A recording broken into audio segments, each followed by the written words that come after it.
আল্লাহ যদি আমাকে ভালোবাসেন, ও যুবক, তোমার জামাটা বেলেট দিয়া আপনজনেরা কেটে কেটে রেখে দিয়া 3টা সাদা কাপড়ের প্যাকেট বানায় বিদায় দিবে।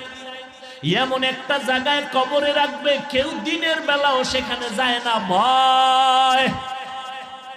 অতএব তুমি কার পাল্লায় পড়িয়া আমার মাওলারে ভুলছো? কার পাল্লায় পড়িয়া তুমি নবীর সুন্নতের জবাই করতেছো রে বাবা? তুমি জানোনি তুমি যদি তার সাথে আঘাত লাগায় দাও, মোবাইলের নাম্বার ডিলিট করবে, পারলে তোমার কল্লাদারে দেহ থেকে ডিলিট করে দিবে। কেউ দুনিয়াতে আপন না রে বাবা। যতটুকু এই জমিনে তোমাদের আপন থাকে, আল্লাহর কসম খেয়ে বলে গেলাম, একমাত্র আহলে হক উলামায়ে কেরাম উম্মতের আপন।